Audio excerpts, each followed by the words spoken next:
Bisan unsa kalisod na to sa atong kinabuhi, ang atong unahon og sampit ang Ginoo jud. Mata sa buntag magampo before kamo tindog, then usa po ka mag start sa imong mga trabahon. Ang Ginoo sa jud ang unahon. Dayon para manindot ang ato ang agianan, no, atong paningkamutan na mahimutang maayong tao. Dili man ta perfecto, pero kung kay balok ta nga sala, halimbawa anang pagpangawat, dili ginato buhaton.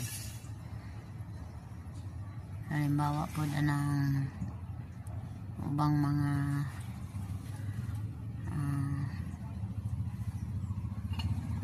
illegal nga mga buhat, sama anang uban mangurakot, mamaligi og shabu, dayon o parang bitang manlimbong sa imong isikataw. Dili gina nato buhaton kay malabay lang ta ning kalibutan na. Dayon atong paningkamutan na aayo ang atong agi, bisag kinahinay lang ang atong paglambo, basta minlaban tao patas. Kanang uban maningkamot man nga moadto din sila sa taas, manlimbong na lang, mangurakot,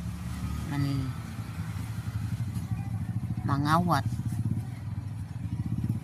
which is dili dyan na maayo.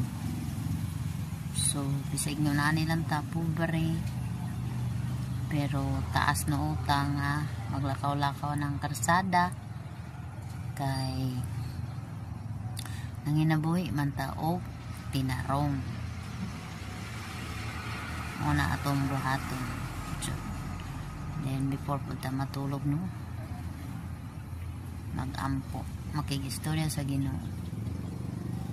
Bisan makasala man ta, pero wala tay laing padulngan, wala ay laing makadungog nato, sumbungan sa atong problema, o guide nato, protekta nato, o atong pangayon perminting nga taga-antag piskay nga lawas taas